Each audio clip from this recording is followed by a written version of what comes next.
Hello everyone, my name is गुरु टेहंगुरी और मैं हाजिर हो गया हूँ सोशल मूवमेंट की फसना पक्का है वीडियो के साथ, जिसमें हम बहुत सारे इंपॉर्टेंट क्वेश्चन डिस्कस करने वाले हैं। बिल्कुल आपने सही पढ़ा है जी, फसना पक्का है। अगर इस वीडियो को आप देख लेते हैं उसके बाद कहीं और जाने की आपको जरूरत नहीं है, सब कुछ आपका हो जाएगा। अभी जब ये मैं वीडियो शूट कर रहा हूँ लिटरली सुबह के 6 बज रहे हैं। फुल एनर्जी यार, सीधा इस वीडियो को चालू करते हैं। आप सबको ये पहले से पता होगा कि इस चैप्टर की एक्सप्लेनेशन वीडियो चैनल पर आ चुकी है। इसके नोट्स पहले ही टेलीग्राम और डिस्कॉर्ड पर आ चुके हैं। एक्सप्लेनेशन वीडियो मैंने आपको पूरे एनसीईआरटी को लाइन बाय लाइन एक्सप्लेन किया कि भाई इस चैप्टर से हम क्या समझ सकते हैं। 2 पार्ट में ये चैप्टर आया हुआ है, तो आपने अगर वो देख लिया है तो सीधा फसना पक्का है सीरीज देख सकते हैं। इसमें हम बिल्कुल एक प्रिसाइज वे में मैं आपको चीजें बता रहा हूँ। बहुत इंपॉर्टेंट क्वेश्चन है, फसना पक्का है, बहुत अच्छे से इनको देखिएगा। पहला क्वेश्चन निकल कर आता है, write a short note on right to vote in India. इसका एक्सप्लेनेशन दूं, एक चीज और मैं बताना चाहता हूं कि भाई अगर आप फसना पक्का है सीरीज देख रहे हैं तो यहां पर फोकस आपको 3 चीजों पर करना है, क्वेश्चन पर, आंसर पर और मेरे एक्सप्लेनेशन पर। बहुत बच्चे ये गलती करते हैं, सिर्फ क्वेश्चन पढ़ पढ़ के चले जाते हैं। भाई हो सकता है बोर्ड वाले क्वेश्चन चेंज कर दे, मतलब इसी क्वेश्चन को घुमाकर लिख दे। हो सकता है मैंने आपको एक बड़ा आंसर बताया उसको छोटा करके छोटा सा क्वेश्चन आपके सामने रख दे।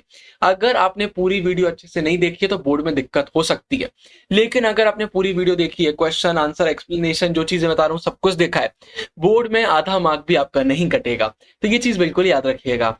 तो भाई इस क्वेश्चन के अगर हम आंसर की बात करते हैं तो इंडिया में हम सबको भाई वोट करने का अधिकार मिला हुआ है। अगर आप 18 प्लस हैं, आप चाहे मेल हो फीमेल हो, कोई फर्क नहीं पड़ता है। हमारे कॉन्स्टिट्यूशन में लिखा हुआ है भाई आपको वोट करने का राइट दिया गया है। इंडिया में हम हमारी गवर्नमेंट खुद इलेक्ट करते हैं। लेकिन पहले के समय में क्या होता था भाई, जब इंडिया ब्रिटिश की कॉलोनी हुआ करता था तो इंडिया में उनकी अथॉरिटी चलती थी। हमें कोई भी ऐसे राइट नहीं रहते थे भाई वोट वगैरह करने के। जो वो करते थे, जो उनकी अथॉरिटी रहती थी उसको हमें सुनना पड़ता था, उनके इशारों पर हमको काम करना पड़ता था। और वो किसके इशारों पर काम करते थे भाई, ब्रिटिशरों के। जो ब्रिटिश क्राउन है उसके इंटरेस्ट में वो काम करते थे। तो पहले जब राइट टू वोट नहीं था भाई तो बहुत प्रॉब्लम हमें देखने को मिलती थी। लेकिन अब ये सारी प्रॉब्लम सॉल्व हो चुकी है, जो अपने आप में एक बहुत अच्छी बात है। इसके बाद अगला क्वेश्चन आता है, व्हाट इज चार्टिज्म। बहुत इंपॉर्टेंट, याद रखिएगा।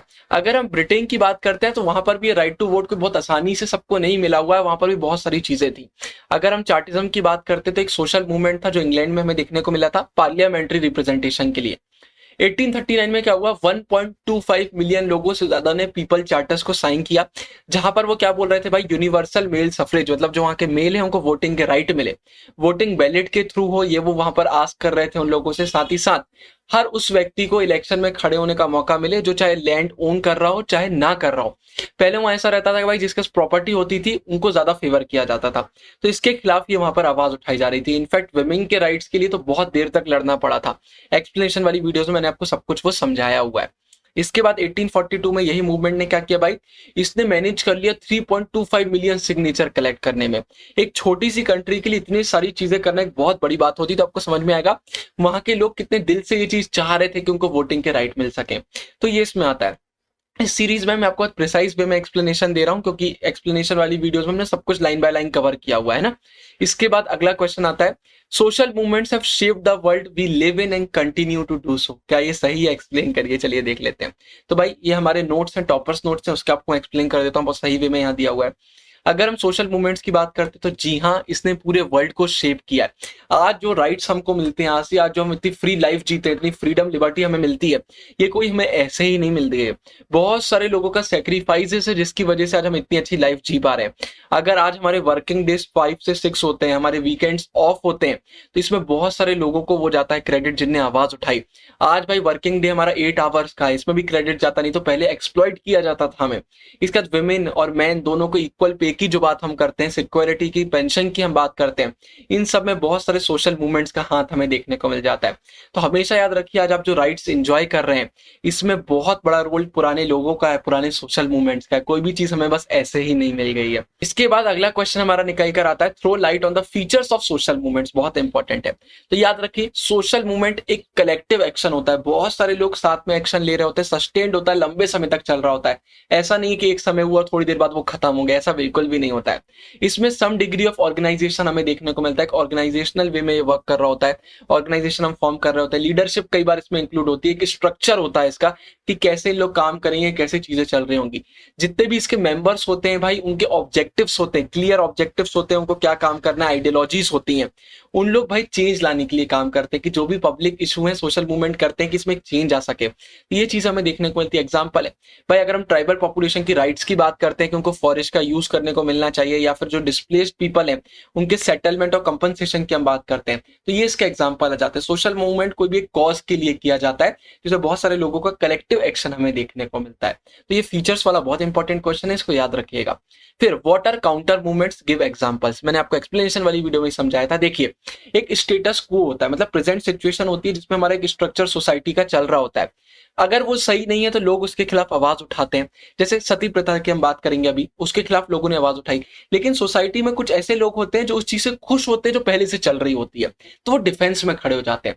जो भी ऐसे रिफॉर्मर्स रहते हैं, लोग रहते हैं, सोशल मूवमेंट कर रहे होते हैं किसी चीज के खिलाफ, तो दीवार बनकर खड़े हो जाते हैं कि नहीं भाई, हम नहीं होने देंगे, जो चीज पहले से चल रही है वो सही है।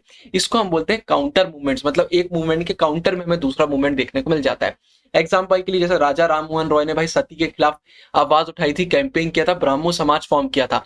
इसके अगेंस्ट में भाई हमें धर्म सभा देखने को मिल गई थी जो सती को फेवर कर रहे थे, और उन्होंने ब्रिटिश के उसमें पिटीशन भी साइन किया था कि भाई आप सती के खिलाफ कोई एक्शन नहीं लेंगे। इसके बाद कभी भी अगर हम गर्ल्स एजुकेशन की बात करते हैं तो बहुत सारे लोग खड़े हो जाते हैं, इसके प्रोटेस्ट में हमें देखने को मिल जाते हैं। अगर कभी हम विडो रीमैरिज की बात करते हैं तो इसके खिलाफ भी बहुत लोग हमें देखने को मिल जाते हैं। ऐसे मूवमेंट करने वालों को बॉयकॉट करते हुए हमने लोगों को देखा है, बहुत सारी चीज हमें देखने को मिल जाती है। जब लोअर कास्ट बच्चों को स्कूल में एनरोल कराया जा रहा था तो बहुत सारे अपर कास्ट के बच्चे थे जिनके पेरेंट्स ने उनको स्कूल से निकलवा दिया था कि नहीं भाई, अगर लोअर कास्ट के बच्चे स्कूल में आएंगे तो हम अपने बच्चों को नहीं भेज रहे। तो हमें देखने को मिलता है कि कैसे होते हैं प्रेजेंट मूवमेंट्स की। अगर हम बात करते हैं, बहुत सारे मूवमेंट के यहाँ पर आप एग्जाम्पल दे सकते हैं, हमारे बुक में बहुत सारे हमें देखने को मिलते हैं कि कभी भी कोई मूवमेंट होता है तो हमें कुछ ऐसे लोग देखने को मिलते हैं जो उसको काउंटर करने के लिए आ जाते हैं। इसको हम बोलते हैं काउंटर मूवमेंट। ये याद रखिएगा, बहुत इंपॉर्टेंट है, ठीक है। लेकिन भाई समय के साथ क्या हो रहा है, धीरे धीरे अब चीजें सही हो रही हैं, आगे हम बढ़ रहे हैं, तो धीरे धीरे जो हमारी सोसाइटी है एक अच्छा शेप लेती जा रही है। इसमें लॉजिक बहुत सिंपल सा है यार कि कभी भी अगर आप कोई काम करेंगे सोसाइटी में, अगर चेंज लाने का ट्राई करेंगे तो चेंज लाना इतना आसान नहीं होता है। कुछ लोग होंगे जिनको पसंद नहीं आएगा, वो आवाज उसके खिलाफ उठाएंगे, लेकिन समय के साथ चीजें सही होती हैं अगर आप एक सही चीज के लिए खड़े हो रहे हैं तो। इसके बाद what is the role of social activist and mention district modes of protest. तो देखिए, अगर हम सोशल एक्टिविस्ट की बात करते हैं ना, जो सोशल मूवमेंट में पार्टिसिपेट करते हैं, वो क्या करते हैं, मीटिंग्स होल्ड करते हैं जिससे वो लोगों को इकट्ठा कर सकते हैं, उनको किसी इशू के बारे में अवेयर करा सकते हैं जिसमें वो उनके साथ आ जाए।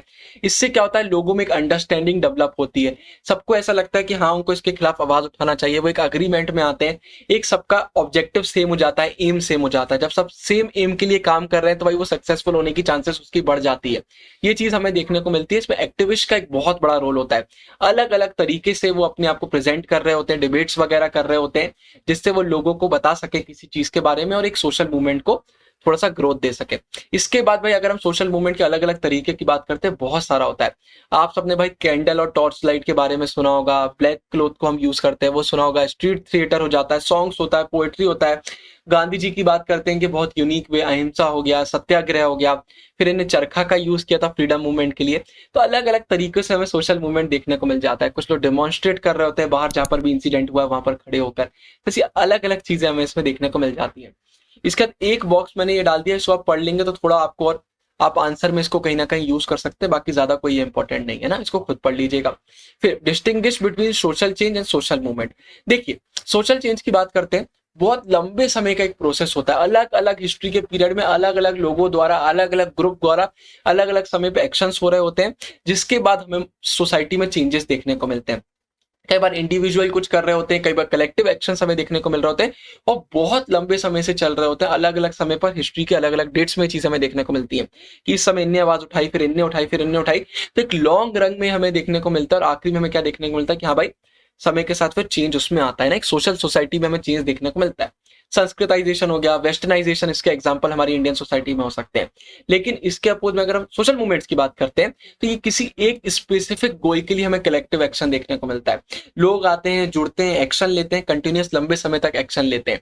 इसका एग्जांपल हो सकता है भाई 19th सेंचुरी के जो सोशल रिफॉर्मर हमारी सोसाइटी में चेंज लाने का ट्राई कर रहे थे। तो ये अंतर होता है सोशल चेंज और सोशल मूवमेंट्स में, इसको याद रखिएगा। सोशल मूवमेंट्स एक स्पेसिफिक गोल के लिए होता है, एक हमें देखने को मिलता है बहुत सारे लोग कलेक्टिव एक्शन सस्टेन्ड वे में ले रहे होते हैं।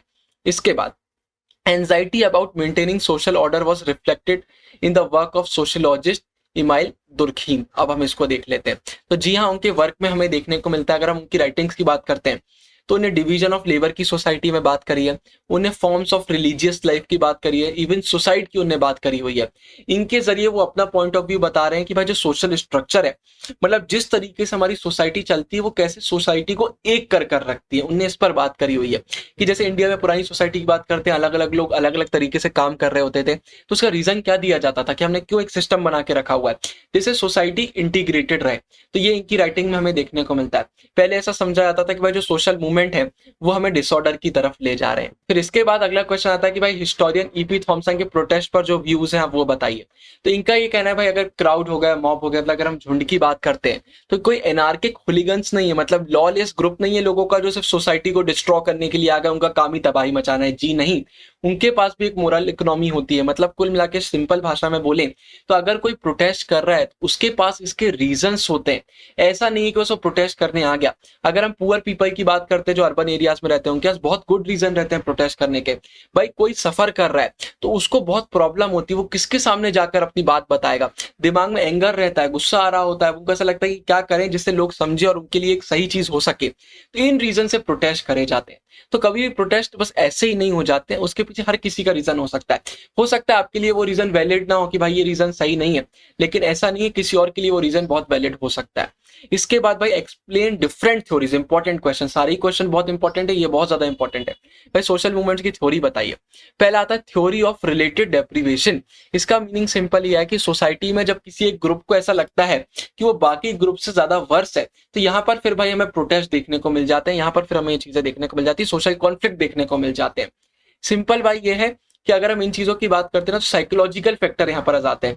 लोगों के मन में रिसेंटमेंट होता है, रेज होता है, उनके अंदर गुस्सा भरा होता है जब उनको लगता है कि यार वो नीचे हैं, बाकी लोग उनसे ऊपर हो रहे हैं, उनको सोसाइटी में वो इज्जत नहीं मिल रही है, उनको एक्सप्लॉइट किया जा रहा है, बहुत सारे इश्यूज होते हैं। तो ये चीज हमें देखने को मिल जाती है। उनको ऐसा लगता है कि जब उनको कोई हानि पहुंचा रहा है तो फिर वो यहाँ पर आवाज उठाते हैं। लेकिन यहाँ पर फिर एक और चीज लिमिटेशन आ जाती है बहुत बड़ी, कि सिर्फ डेप्रीवेशन मतलब सिर्फ हानि एक सफिशियंट रीजन नहीं है भाई प्रोटेस्ट करने का। इंपॉर्टेंट है, नेसेसरी है, जब किसी के खिलाफ कुछ होगा तभी तो वो आवाज उठाएंगे। लेकिन भाई दुनिया में हर किसी के लिए हानि के मतलब बहुत अलग अलग हो जाते हैं, हर कोई अपने आप को डिप्राइव महसूस कर रहा होता है। तो क्या हर समय सोशल मूवमेंट कर दिया जाएगा? ऐसा नहीं है। तो इसका एक बहुत बड़ा लिमिटेशन ये निकल कर आ जाता है। फिर इसके बाद Mancur Olson's book the logic of collective action. अब इसमें ये बोला जा रहा है कि भाई सोशल मूवमेंट में ना जो समझदार लोग होते हैं वो अपने सेल्फ इंटरेस्ट के लिए पार्टिसिपेट करते हैं। मतलब अगर कोई सोशल मूवमेंट में पार्टिसिपेट कर रहा है तो उसमें पीछे कहीं ना कहीं उसका सेल्फ इंटरेस्ट है। इंसान चाहता है कि वो किसी भी तरीके से उसकी जो प्रॉफिट है उसको मैक्सिमाइज कर सके। अगर उसको लगता है कि रिस्क ज्यादा और गेन्स कम है तो वो पार्टिसिपेट नहीं करेगा, लेकिन उसको लगता है गेन्स प्रॉफिट ज्यादा और रिस्क कम है तो वो सोशल मूवमेंट में पार्टिसिपेट कर लेगा। तो इनकी ये थ्योरी निकल कर आ जाती है। इसके बाद एक आती है resource mobilisation theory by McCarthy and Zald. अब इसको याद रखिएगा, बहुत इंपॉर्टेंट है। तो भाई इसमें बोला जा रहा है कि अगर हम सक्सेस की बात करते हैं सोशल मूवमेंट की तो बहुत ज्यादा डिपेंड करती है भाई सोशल रिसोर्सेस को कैसे आप इकट्ठा कर सकते हैं। अगर आपके पास रिसोर्सेस हैं, मतलब कम्युनिकेशन फैसिलिटीज है आपके पास अच्छी लीडरशिप है, अच्छा ऑर्गेनाइजेशन है, लोग आपके साथ जुड़ रहे हैं, तो सोशल मूवमेंट सक्सेसफुल हो जाएगा, नहीं तो नहीं होगा। मतलब यह सोशल रिसोर्सेस की जो हमारी सोशल मूवमेंट के लिए रिसोर्सेस लगती हैं उन पर ज्यादा एम्फेसाइज किया गया है। मतलब बोला गया है रिसोर्सेस के बिना आप मूवमेंट को सक्सेसफुल नहीं कर सकते।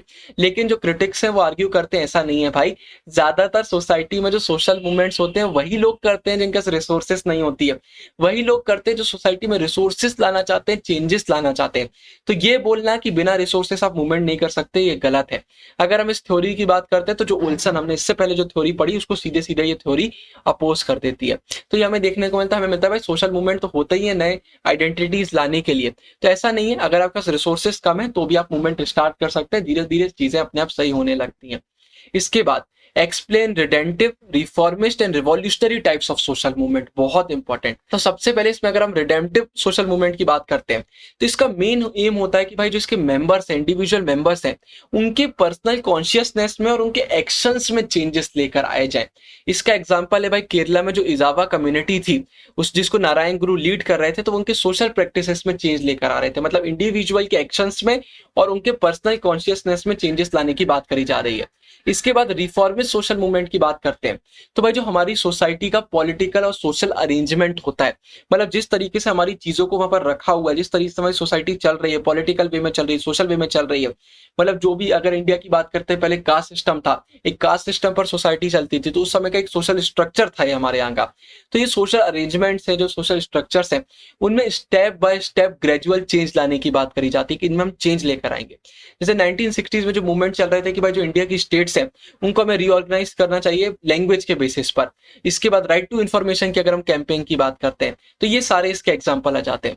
उसके बाद रिवॉल्यूशनरी सोशल मूवमेंट की बात करते हैं तो इसमें मेन अटेम्प्ट किया जाता है कंप्लीट ट्रांसफॉर्म करने का सोशल रिलेशन का, और कंप्लीट ट्रांसफॉर्म करने के लिए आपको एक हैवी लेवल पर काम करना पड़ता है। तो मोस्ट ऑफ द टाइम्स हमें देखने को मिलता है कि यहाँ पर स्टेट पावर को कैप्चर करने की बात करी जाती है कि जो गवर्नमेंट है उसको हटाएंगे, उसको कैप्चर करेंगे, चेंजेस लेकर आएंगे। तो यहाँ पर एग्जांपल दिया हुआ है कि जो बोल्शेविक रिवॉल्यूशन था रशिया में, जा वहां के मतलब एम्परर, स्पेलिंग TSAR लिखते हैं लेकिन प्रोनाउंसिएशन का जा होता है।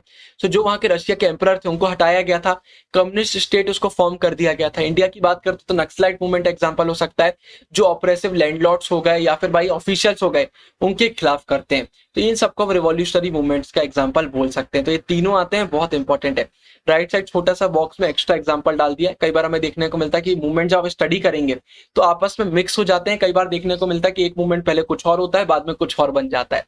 ये चीजें हमें देखने को मिलती हैं। फिर people attach different meanings to social movement. Do you agree with this statement? जी हाँ, हर किसी के लिए सोशल मूवमेंट का अलग अलग मीनिंग निकल कर आ जाता है।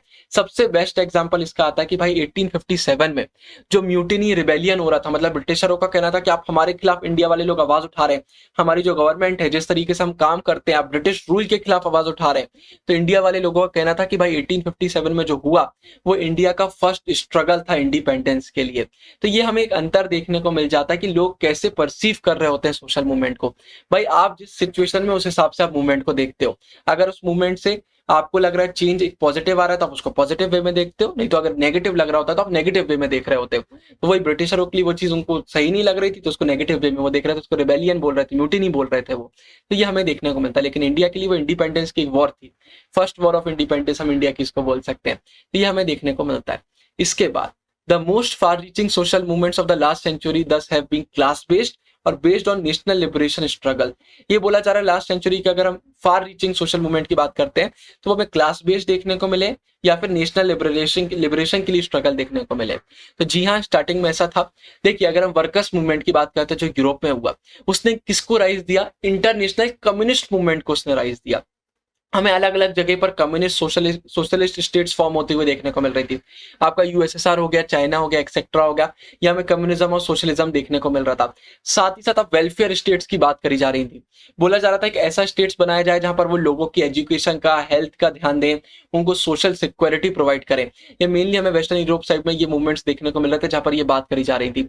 पॉलिटिकल प्रेशर क्रिएट करे जा रहे थे कम्युनिस्ट और सोशलिस्ट मूवमेंट द्वारा, जहां पर जो वहां की गवर्नमेंट है वो लोगों के लिए काम करना स्टार्ट कर दे, अपने आप को एज अ वेलफेयर स्टेट वो बनाए।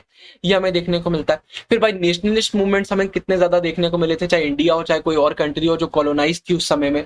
मेनली बोला जाता था भाई जी फॉरेन कैपिटल है और फॉरेन पावर है, उसके खिलाफ हमें आवाज उठाना है, हमें इंडिपेंडेंस चाहिए। तो नेशनलिस्ट मूवमेंट भी हमें देखने को मिल रहे थे। फिर भाई वॉर ऑफ वियतनाम की भी यहाँ पर बात करी जा रही है।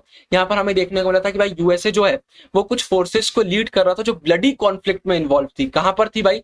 उस समय की जो फ्रेंच कॉलोनी होती थी वहां पर कम्युनिस्ट गुरिल्लास, मतलब कम्युनिस्ट मिलिटेंट्स की आप बात कर सकते हैं, उनके अगेंस्ट में ब्लडी कॉन्फ्लिक्ट हो रहा था।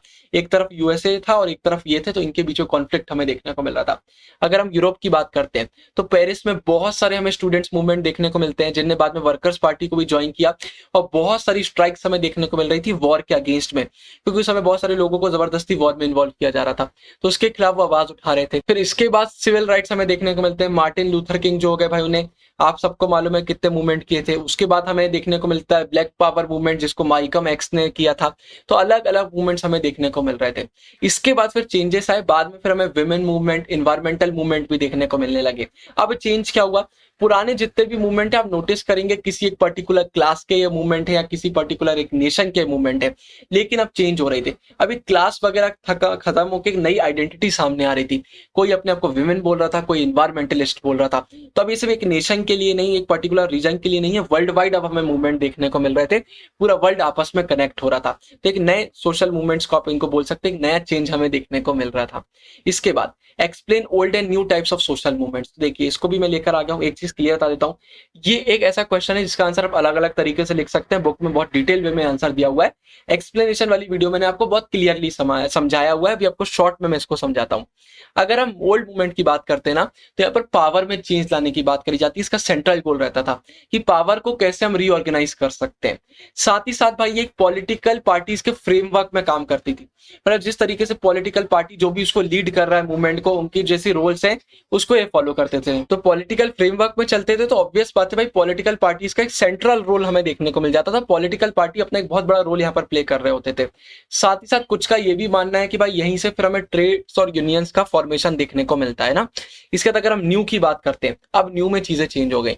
जहां पर पहले भाई मेनली गवर्नमेंट वगैरह की बात करी जाती थी, लोग आजादी वगैरह फ्रीडम की फाइट कर रहे होते थे, जहां पर हमें देखने को मिलता था पॉलिटिकल पार्टीज का बहुत बड़ा रोल है। अब टॉपिक चेंज हो रहे थे। अब देखिए ये वाले जो टॉपिक्स है वो एक तरीके से खत्म होने लगे थे सोसाइटी में, इतना हम सबको पता है। तो अब बात करी जा रही थी क्वालिटी ऑफ लाइफ की, अब लाइफ को कैसे हम इंप्रूव कर सकते हैं। इसलिए इन्वायरमेंट की बात करी जा रही थी कि भाई अगर इन्वायरमेंट को हम सही नहीं करेंगे तो हमारी लाइफ पे कहीं ना कहीं इंपैक्ट पड़ेगा। फिर पूरा वर्ल्ड कनेक्ट हो रहा है। वर्ल्ड ट्रेड ऑर्गेनाइजेशन भाई लीगल अग्रीमेंट करा लेता है। वो अरेंजमेंट रहते हैं कि आपको रेगुलेशंस को फॉलो करना पड़ेगा। तो वर्ल्ड आपस में कनेक्ट होते हुए हमें दिख रहा था। तो स्कोप ऑफ एक इंटरनेशनल हो गया है। तो ओल्ड और न्यू में ये चेंजेस हमें देखने को मिलते हैं कि न्यू में अब नए नए टॉपिक्स आ रहे हैं और वर्ल्ड अब कनेक्ट हो रहा है। ओल्ड में पॉलिटिकल पार्टी का रोल बहुत बड़ा होता था और ये लिमिटेड एरियाज में हमें देखने को मिलते थे। तो ये चेंजेस एक बहुत बड़े हमारे सामने दोनों के बीच में आ जाते हैं। फिर इसके बाद अगला क्वेश्चन आता है, can we apply the distinction between old and new social movement in the Indian contest. तो जी हाँ, इंडियन कॉन्टेस्ट का भी अब हम देख लेते हैं। अगर इंडिया की बात करते हैं, अलग अलग सोशल मूवमेंट हमें देखने को मिले, विमेन के, पीजेंट के, दलित के, आदिवासी के और बहुत सारे देखने को मिले। मेनली यहाँ पर अगर हम गेल ओमवेद की बुक है जो री इन्वेंटिंग रिवॉल्यूशन, उसको देखते हैं तो वहां बोला जाता है कि जो सोशल इनइक्वालिटी हमें देखने को मिलती है, जो रिसोर्सेज का अनइक्वल डिस्ट्रीब्यूशन हमें देखने को मिलता है, ये एक बहुत इंपॉर्टेंट एलिमेंट आज भी है मूवमेंट्स के लिए। अगर हम प्रेजेंट मूवमेंट्स की बात करते हैं तो भाई उनको बेटर प्राइजेस चाहिए अपने प्रोड्यूस की। अगर हम एग्रीकल्चर में उनको सब्सिडीज चाहिए। अगर हम वुमेन की बात करते हैं तो वो जेंडर डिस्क्रिमिनेशन जैसे टॉपिक्स उठा रही होती हैं। तो कुल मिला के हर किसी के अलग अलग टॉपिक्स हमें देखने को मिल रहे होते हैं। मेनली यही होता है कि भाई बहुत इनइक्वालिटी है या फिर रिसोर्सेज का डिस्ट्रीब्यूशन सही से नहीं किया गया। फिर यहाँ दिया हुआ एट द सेम टाइम जो नए सोशल मूवमेंट है ना, ये सिर्फ ओल्ड के इश्यूज को नहीं उठा रहे होते। मतलब ऐसा नहीं है कि सिर्फ इकोनॉमिक इनइक्वालिटी की अब हम बात कर रहे हैं। अब जो ये सोशल मूवमेंट्स है, ये अलग अलग क्लास बाउंड्रीज के लोग इसमें यूनाइट होकर पार्टिसिपेट कर रहे होते हैं ना। Often these social movements unite participants across class boundaries. जैसे एग्जांपल के लिए अगर हम विमेन मूवमेंट की बात करते हैं, urban, middle class, feminist as well as poor peasant women भी हमें देखने को मिल जाती है। ऐसा नहीं है कोई सिर्फ एक क्लास पार्टिसिपेट कर रही है। अगर हम रीजनल मूवमेंट की बात करते हैं, जब एक सेपरेट स्टेट की बात करी जा रही होती है, तो उस रीजन के लोग बहुत डिफरेंट होते हैं, लेकिन वो सब साथ में आ जाते हैं क्योंकि उनको अपने एक सेपरेट स्टेट चाहिए होता है। तो अलग अलग समय में हमें देखने को मिला है कि भाई ऐसा नहीं है कि यूनिटी नहीं रहती है। अलग अलग रीजन में अलग अलग तरीके के लोग, अलग क्लास के, अलग कास्ट के लोग साथ में आए मूवमेंट्स के लिए। तो ये हमें देखने को मिल जाता है सोशल मूवमेंट का। ठीक है, इंडिया से हम इस तरीके से इसको एक रिलेट कर सकते हैं। फिर चिपको मूवमेंट एक्सप्लेन करिए, शॉर्ट में मैं आपको बता देता हूँ। भाई एक बहुत ग्रेट एग्जांपल है इकोलॉजिकल मूवमेंट का, और इसमें हमें दो चीजें देखने को मिलती है, एक इंटरेस्ट भी देखने को मिलता है, एक आइडियोलॉजी भी देखने को मिलती है। हिमालयन फुटहिल्स में हुआ था, एक इंपॉर्टेंट एग्जांपल है। तो देखिए, अकॉर्डिंग टू रामचंद्र गुहा ने एक बुक लिखी है अनक्वाइट वुड्स। तो इनमें बताया है कि भाई जो विलेजर्स थे ना, उन्हें रैली किया था। विमेन भी इंक्लूडेड थी, मैन भी इंक्लूडेड थे। इनके विलेज के पास में जो फॉरेस्ट थे, काय के फॉरेस्ट थे, ओक हो गया, रोडोडेंड्रॉन फॉरेस्ट हमें इनके विलेजेस के पास देखने को मिलते हैं। गवर्नमेंट ने कॉन्ट्रैक्ट दे दिए थे कि भाई ट्रीज को कट करके टिम्बर वगैरह सही कर सकते हैं। इसे गवर्नमेंट को भी अपने प्रॉफिट्स हो रहे थे। तो यहाँ के लोगों ने क्या किया, रैली करी और फॉरेस्ट में जाके जितने भी ट्रीज थे उनको हग करने लगे, मतलब उनसे गले मिलने लगे और बोलने लगे, अब बताओ आप काटो, कैसे काट सकते हो। एक बहुत बड़ा मूवमेंट हमें देखने को मिला था फॉरेस्ट को बचाने के लिए। लेकिन ये दो चीजें निकाल के आती हैं। ये मूवमेंट सिर्फ ये नहीं था कि सिर्फ फॉरेस्ट को बचाया जा रहा है, एक हमें विलेजर्स का इंटरेस्ट भी देखने को मिलता है। भाई उनका पूरा लाइवलीहुड जो है वो विलेजेस से चलता था, फायरवुड के लिए, फॉडर के लिए और डेली नेसेसिटीज के लिए वो फॉरेस्ट का यूज करते थे। साथ ही साथ भाई यहाँ पर हमें इकोलॉजिकल चीजें भी देखने को मिलती है। इनका कहना था कि भाई अगर आप पेड़ पौधे काट दोगे तो बहुत प्रॉब्लम हो सकती है, हमें इन्वायरमेंट का डिस्ट्रक्शन बिल्कुल सही नहीं है, फ्लड वगैरह देखने को मिलते हैं, लैंडस्लाइड्स देखने को मिलती है। तो इन्वायरमेंट इन्वायरमेंटल रीजन भी देखने को मिलते हैं और इंटरेस्ट के रीजन भी देखने को मिलते हैं। साथ ही साथ ये भी बोला जा रहा था, गवर्नमेंट के खिलाफ भी आवाज उठाई जा रही थी कि वो दूर बैठी गवर्नमेंट ने ऑर्डर दे दिया फॉरेस्ट वगैरह काटने का, उसको जबकि कुछ पता भी नहीं है कि यहाँ के विलेजरों के लिए फॉरेस्ट कितने इंपॉर्टेंट है, तो इस खिलाफ भी आवाज उठाई जा रही थी। तो इन्वायरमेंटल इशू भी ये था, लेकिन साथ ही साथ यहाँ पर हमें लोगों का इंटरेस्ट भी देखने को मिल रहा था कि वो अपने लाइवलीहुड के लिए भी आवाज उठा रहे थे। इसके बाद गवर्नमेंट ऑफ इंडिया ने भाई बहुत सारी चीज की है हमारे इन्वायरमेंटल इश्यूज के लिए, जैसे कि भाई नमामि गंगे हो गया, हमारा स्वच्छ भारत अभियान हो गया, तो गवर्नमेंट की तरफ से अलग अलग एफर्ट्स भी हमें देखने को मिल जाते हैं। फिर इसके बाद अगला क्वेश्चन आता है कि भाई महात्मा गांधी की लीडरशिप के अंदर हमें देखने को मिला था कि सोशल मूवमेंट जो है वो पार्शियली इंडिपेंडेंस मूवमेंट से लिंक हो जा रहे थे। तो जी हाँ, देख लेते हैं, ये सही है बिल्कुल। जैसे एग्जांपल दिया हुआ, अगर हम बरडोली सत्याग्रह की बात करते हैं 1928 सूरत में हुआ था, नॉन टैक्स कैंपेन था ये भी हमारे nation wide non cooperation movement का पार्ट बन गया था, उसी के अंदर हमें ये देखने को मिलने लग रहा था आगे। उसके बाद भाई हम देख रहे थे कि जब इंडिया का इंडिपेंडेंस मूवमेंट चल रहा था, बहुत सारे लोग लैंड रेवेन्यू पे करने से रिफ्यूज कर रहे थे, हम बॉयकॉट कर रहे थे उनकी गवर्नमेंट को, उनके रूल्स को। चंपारण सत्याग्रह 1917-18 की बात करते हैं तो ये सीधे इंडिगो प्लांटेशन के अगेंस्ट में था। तो धीरे धीरे गांधी जी की लीडरशिप में सारे जितने मूवमेंट थे उनको हम किससे जोड़ रहे थे, नेशनलिस्ट मूवमेंट से जोड़ रहे थे। 1920s में हमें प्रोटेस्ट मूवमेंट देखने को मिले फॉरेस्ट पॉलिसीज के खिलाफ, जो ब्रिटिश गवर्नमेंट और लोकल रूलर्स की फॉरेस्ट पॉलिसी थी उसके खिलाफ भी मूवमेंट हो रहे थे। तो कहीं ना कहीं अब जो हमारे मूवमेंट थे वो नेशनलिस्ट मूवमेंट के साथ जुड़ते जा रहे थे, हम सीधे सीधे ब्रिटिश के खिलाफ आवाज उठा रहे थे, जिसमें एंड में फिर भाई हमें इंडिपेंडेंस भी मिला। Write a short note on peasant organization between 1920 and 1940। तो इस समय की अगर हम बात करते हैं 1920 से 1940 के बीच में बहुत सारे हमें पेजेंट ऑर्गेनाइजेशन देखने को मिल रहे थे। पहला 1929 में हमें देखने को मिला बिहार प्रोविंशियल किसान सभा, और फिर 1936 में हमें देखने को मिला द ऑल इंडिया किसान सभा। मेनली अगर हम इन सभास की बात करते तो ये क्या काम कर रही थी, डिमांड कर रही थी कि भाई हमें इकोनॉमिक एक्सप्लॉयटेशन से फ्रीडम मिलना चाहिए। और सिर्फ पेजेंट्स के लिए काम नहीं कर रहे थे, वर्कर्स हो गए, जितनी भी एक्सप्लॉयटेड क्लास है उनके लिए आवाज उठा रहे थे कि भाई अब एक्सप्लॉयटेशन करना बंद करा जाए। इसके बाद explain any two cases of peasant movements, तो दो केसेस है, फिर नोट्स लेकर आ गया हूं। पहला है तेभागा मूवमेंट, जिसमें बोला जा रहा था कि भाई हमारा कस्टमरी हाफ जो प्रोड्यूस है वो एज अ शेयर लगता है, लेकिन अब 2/3 लिया जा रहा है, तो उसके खिलाफ आवाज उठाई जा रही थी। Share croppers in Bengal for 2/3 of their produces share instead of customary half, इसको किसका सपोर्ट मिल रहा था, कम्युनिस्ट पार्टी ऑफ इंडिया का सपोर्ट मिल रहा था। फिर तेलंगाना मूवमेंट की अगर हम बात करते हैं तो ये फ्यूडलिज्म मैंने आपको पूरा बताया था कि हम देखते थे कि बहुत जो पुअर पेजेंट्स रहते थे वो दूसरों से लैंड रेंट में लेते थे, उनके लिए काम करते थे, इनफैक्ट कई बार उनके लिए लड़ाई भी उनको करना पड़ती थी। मैंने आपको एक्सप्लेनेशन वाली वीडियो बहुत डिटेल में बताया था, आपको इतना समझना है क्योंकि आपके सिलेबस में नहीं है फ्यूडलिज्म, हिस्ट्री वगैरह में आप देखेंगे कि फ्यूडलिज्म कंडीशन जो हमें हैदराबाद में देखने को मिल रही थी उसके खिलाफ ये मूवमेंट हुआ था, और इसको भी लीड किसने किया था, कम्युनिस्ट पार्टी ऑफ इंडिया ने लीड किया था। कम्युनिस्ट पार्टी का रोल हमें यहाँ देखने को मिला है। ठीक है, तो ये दो आते हैं, तेलंगाना मूवमेंट और हमारा एक आता है तेभागा मूवमेंट। इसके बाद the period after 1947 was characterised by two major social movements. जी हाँ, दो सोशल मूवमेंट देखने को मिलते हैं। पहला है नक्सलाइट स्ट्रगल और एक है फिर हमारा new farmers movement. Naxalite movement का ज्यादा हमको नहीं दिया हुआ, इसका सिंपल हमें इतना मालूम होना चाहिए कि ये कौन से रीजन से स्टार्ट हुआ था भाई, नक्सलबारी रीजन से हुआ था जो कि बंगाल में है 1967 में। सेंट्रल प्रॉब्लम थी पेजेंट्स की भाई लैंड रिलेटेड, ये भी आप याद रखिएगा। न्यू फार्मर मूवमेंट की बात करते हैं तो 1970s में बिगिन हुआ, पंजाब और तमिलनाडु में हमें देखने को मिलता है। रीजनल ऑर्गेनाइज था, उस रीजन में हमें देखने को मिला था। नॉन पार्टी था, पार्टी का यहाँ पर कोई भी हमें रोल नहीं देखने को मिल रहा था। ये फार्मर्स को इंक्लूड करता था, ना कि पेजेंट्स को। फार्मर मतलब वो हो सकता है जो प्रोड्यूस भी कर रहे हैं, परचेज भी कर रहे हैं, मार्केट में उनका रोल हमें देखने को मिल जाता है। बल्कि पेजेंट जो सिर्फ रहते हैं अपने लाइवलीहुड के लिए अपना प्रोड्यूस वगैरह कर रहे होते हैं ना। आइडियोलॉजी की बात करते हैं तो एंटी स्टेट के खिलाफ थे, एंटी अर्बन के खिलाफ थे। डिमांड थी भाई प्राइस रिलेटेड जितने भी इशू हैं, लोन वगैरह हो गया, प्राइस में कमी होना चाहिए, इनके क्रॉप्स की सही प्राइस मिलना चाहिए, जितने भी प्राइस रिलेटेड वहां पर रोल्स थे उनके लिए आवाज उठा रहे थे। बाद में हमें क्या देखने को मिला कि इनकी जो ये एजेंडा था ये ब्रॉड हो रहा था, विमेन के लिए भी अभी आवाज उठा रहे थे, साथ ही साथ इन्वायरमेंटल इश्यूज पर भी आवाज उठा रहे थे। तो समय के साथ इनका रोल भी एक बड़ा हो गया था। इसके बाद अगला क्वेश्चन आता है write a note on workers movement. तो देखिए वर्कर्स मूवमेंट की बात करते हैं तो इंडिया में फैक्ट्री प्रोडक्शन जो है वो तो 1860 से चालू हो गया था। यूके वाले क्या करते थे, ब्रिटिशर्स हमारे यहाँ से रॉ मटेरियल ले जाते थे, फिनिश प्रोडक्ट बनाते थे, वापस आके इंडिया में बेच देते थे। साथ ही साथ जो हमारे यहाँ कॉलोनियल गवर्नमेंट जो लेबर थी वो बहुत चीप थी, क्योंकि भाई उनकी वर्किंग कंडीशंस का ब्रिटिशर बिल्कुल भी ध्यान नहीं देते थे। तो उस समय भाई ट्रेड यूनियंस तो होते नहीं थे, लेकिन इसका ये मतलब नहीं है कि उस समय प्रोटेस्ट नहीं किया जाता था। हमें प्रोटेस्ट देखने को मिलते थे, लेकिन वो लंबे समय तक नहीं होते थे, स्पॉन्टेनियस होते थे। मतलब कुछ गलत हुआ तो प्रोटेस्ट हो गया, कुछ समय बाद वो खत्म हो गया। इसके बाद वर्ल्ड वॉर हमें देखने को मिलता है। तो वर्ल्ड वॉर में क्या हुआ भाई कि इंडिया की जो इंडस्ट्रीज है वो तो एक्सपेंड होने लगी, लेकिन बहुत प्रॉब्लम भी हमें देखने को मिल रही थी। फूड शॉर्टेज हो गया था, प्राइस एकदम से बढ़ गई थी। तो सितंबर अक्टूबर 1970 की बात करते हैं, 30 रिकॉर्डेड स्ट्राइक्स हमें देखने को मिली थी। राइट साइड मैंने स्ट्राइक्स वगैरह का डाल दिया, इसको आप पढ़ लीजिएगा। स्ट्राइक्स हमें को देखने को मिलती है। अब ट्रेड यूनियन की अगर हम बात करते हैं, तो पहली ट्रेड यूनियन एस्टेब्लिश हुई थी अप्रैल 1980 में मद्रास में।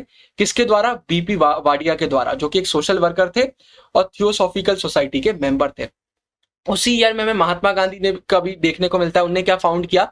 टेक्सटाइल लेबर एसोसिएशन उनने फॉर्म किया। फिर 1920 में all India trade union Congress भी हमें फॉर्म होती हुई देखने को मिल जाती है बॉम्बे में। ये हमारा एक इंपॉर्टेंट क्वेश्चन आ जाता है। फिर इसके बाद अगला आता है write a short note on AITUC। तो इसके 1920 में फॉर्म हुई थी भाई। इसका फुल फॉर्म क्या है? All India trade union Congress. Bombay में ये फॉर्म हुई थी। एक ब्रॉड बेस्ड ऑर्गेनाइजेशन है जहां पर डाइवर्स आइडियोलॉजीज हमें देखने को मिल जाती है। मेन आइडियोलॉजिकल ग्रुप की हम बात करते हैं, कम्युनिस्ट जाता है जिसको लीड करते हैं एस ए डांगे और MN रॉय। मॉडरेट्स देखने को मिल जाता है जिसको कौन लीड कर रहे थे? M जोशी और VV गिरी। और नेशनलिस्ट मूवमेंट्स देखने को मिल जाते हैं जिसमें किन लोगों को इन्वॉल्व किया जा रहा था भाई? कौन इन्वॉल्व? मतलब उसमें लाला लाजपत राय हो गए, जवाहरलाल नेहरू हो गए। याद रखिएगा, इंपॉर्टेंट क्वेश्चन है। इसके बाद the formation of the AITUC made the colonial government more cautious in dealing with labour. एक चीज बता देता हूं, अगर आप वीडियो देख रहे हो आपको ऐसा लग रहा है यार कि मुझे समझ में नहीं आ रहा है, आंसर डिफिकल्ट लग रहा है, तो एक बार आप एक्सप्लेनेशन वाली वीडियो जरूर देखिएगा। उसमें लाइन बाय लाइन आपको एक्सप्लेन किया गया है। फिर से सेम एक्सप्लेन करने का कोई मतलब नहीं, इसलिए मैं आपको शॉर्ट में समझा रहा हूँ। लेकिन अगर आपने एक्सप्लेनेशन वाली वीडियो पहले ही देख लिया, चैप्टर पहले ही पढ़ लिया, तो आपको बहुत आसान लग रहा होगा। तो जी हाँ, AITUC के फॉर्म होने के बाद हमें देखने को मिला था ब्रिटिशर थोड़ा डर गए थे। तो 1922 में हमें क्या देखने को मिला? गवर्नमेंट ने पास करा फोर्थ फैक्ट्रीज एक्ट, जिसमें वर्किंग आवर्स को 10 आवर्स कर दिया गया था। 1926 में ट्रेड यूनियंस एक्ट हमें देखने को मिलता है, जिसमें बोला गया था कि भाई जो ट्रेड यूनियंस है उनका रजिस्ट्रेशन हो रहा था और उनको रेगुलेशंस भी बताया जा रहा था कि आप इस हद में ऐसे ऐसे काम कर सकते हैं, क्योंकि डर गए थे ब्रिटिशर। तो उनका कहना था भाई ट्रेड यूनियंस को अब बंद वगैरह तो नहीं कर सकते, साथ ही साथ ट्रेड यूनियंस का हमें ये भी देखना पड़ेगा कि उनको एक सही तरीके से रेगुलेशन के साथ काम करवाना पड़ेगा, नहीं तो दिक्कत उनके लिए हो सकती है। फिर मिड 1920s में अगर हम AITUC की बात करते हैं तो 200 यूनियन एफिलिएट हो गई थी, इसके साथ जुड़ गई थी, और मेंबरशिप तो 2,50,000 के अराउंड हमें देखने को मिल गई थी। इसके बाद social movements of Dalit show a particular character explain. तो जी हाँ, अगर आप सोशल मूवमेंट की बात करते हैं दलित की, तो इसमें एक पर्टिकुलर कैरेक्टर हमें देखने को मिलता है। सिर्फ ऐसा नहीं है कि इकोनॉमिक एक्सप्लॉइटेशन के खिलाफ आवाज उठ रही है या फिर पॉलिटिकल ऑपरेशन इनको दबाया जा रहा है पॉलिटिकल वे में, उसके खिलाफ आवाज उठ रही है। ये इंपॉर्टेंट डायमेंशन है, लेकिन ये अकेले नहीं है। मेनली ये स्ट्रगल था भाई लोगों को ये बताने के लिए कि हम भी इंसान हैं, हमें इंसान जैसा ट्रीटमेंट मिलना चाहिए। इनके सेल्फ कॉन्फिडेंस का स्ट्रगल था जो बिल्कुल दब चुका था सोसाइटी में। हमें अपना सेल्फ कॉन्फिडेंस वापस चाहिए, सेल्फ डिटर्मिनेशन वापस चाहिए। जो इनको धब्बे लगा दिए गए, कलंक लगा दिए गए जो बिल्कुल झूठे हैं, उनके खिलाफ आवाज थी कि झूठे कलंक हमारे ऊपर से हटाए जाए। अनटचेबिलिटी के खिलाफ आवाज थी। स्ट्रगल था टच होने के लिए, मतलब कुल मिला के अनटचेबिलिटी चलती थी, लोगों को लोग टच तक नहीं करते थे, अपनी निगाहों में देखना पसंद नहीं करते थे। मतलब इतनी घटिया सोच थी हमारी सोसाइटी की, तो उसके खिलाफ ये आवाज थी। तो ये हमें देखने को इसका मिल जाता है। इसके बाद what do you mean by the term Dalit? तो दलित का भाई वर्ड का कॉमनली यूज किया जाता है मराठी, हिंदी, गुजराती और मेनी अदर इंडियन लैंग्वेजेस में, जिसका मेनली लिटरल मीनिंग होता है पुअर या फिर ऑप्रेस्ड पर्सन, है ना, जो गरीब है और जिनको दबाया जा रहा है। इसको फर्स्ट यूज किया गया था भाई मराठी कॉन्टेस्ट में। किसने किया था? न्यू बुद्धिस्ट एक्टिविस्ट ने। न्यू जहां भी आ जाए मतलब समझ लीजिए एक न्यू हम बात कर रहे हैं कि किसी चीज को अब एक नए वे में लेकर आ रहे हैं। तो जो न्यू बुद्धिस्ट एक्टिविस्ट थे, जो फॉलोवर थे बाबा साहेब अम्बेडकर के, अर्ली 1970s में, उनने इसको पहली बार यूज किया था। इसका मतलब भाई उनके लिए यूज किया जाता है ब्रोकन है। It refers to those who have been broken ground down by those who have above them deliberately way. जो ऊपर है, मतलब सोसाइटी ने जिन लोगों को ऊपर रखा हुआ है, लोगों को दबाते हैं, मेनली उन लोगों के लिए इसको यूज किया जाता है। Throw some light on the Dalit movement, इसको भी देख लेते हैं। देखिए, अभी तक इंडिया की बात करते हैं तो कोई भी सिंगल हमें यूनिफाइड दलित मूवमेंट कंट्री में देखने को नहीं मिलता है। अलग अलग एरिया में अलग अलग दलित मूवमेंट हमें देखने को मिलते हैं। वो सब अपने आप को दलित बोलते हैं, लेकिन सबका ना सोचने का तरीका अलग होता है, अपने अलग अलग आइडेंटिटी होती है। हर जगह की कल्चर अलग होते हैं, ट्रेडिशन अलग होते हैं, वहाँ की सिचुएशन अलग होती है, तो उस हिसाब से लोग होते हैं। लेकिन सबकी आइडेंटिटी भाई हमें एक ही देखने को मिलती है, वो है दलित। मतलब जिन लोगों की हम बात कर रहे हैं यहाँ पर, ऑप्रेस्ड जो है, तो वो दलित है। तो भाई हर जगह अलग अलग सिचुएशन है, लेकिन एट द एंड सबकी कॉमन चाहत हमें क्या देखने को मिलती है कि भाई उनको इक्वालिटी चाहिए, सेल्फ आइडेंटिटी चाहिए और जो अनटचेबिलिटी है वो पूरी तरीके से खत्म हो जाना चाहिए। एग्जाम्पल के लिए सातनामी मूवमेंट हो गया भाई, जो चमार्स का छत्तीसगढ़ प्लेन्स में हमें देखने को मिला था, ईस्टर्न एमपी में, पहले छत्तीसगढ़ एमपी एक ही हुआ करते थे। उसके बाद आदि धर्म मूवमेंट पंजाब का हो गया, महार मूवमेंट महाराष्ट्र का हो गया, सोशियो पॉलिटिकल मोबिलाइजेशन जो हमें जातवास का आगरा में देखने को मिला था, और एंटी ब्राह्मण मूवमेंट जो हमें साउथ इंडिया में देखने को मिला था। फिर इसके बाद अगला क्वेश्चन आता है, write a short note on Dalit literature. तो भाई देखिए सिंपल सी बात है कि दलित जो है, अब धीरे धीरे वहां क्या हो रहा था, हमें दलित लिटरेचर उनके बीच में देखने को मिल रहा था। अब वो सिंपल सी बात यही भाई, दलित लिटरेचर मेनली किस चीज पर फोकस कर रहा था, चतुर्वर्ण सिस्टम, जो हमारा वर्ण सिस्टम चल रहा है, कास्ट हायरार्की चलता है, इनके खिलाफ आवाज उठाने का काम कर रहा था।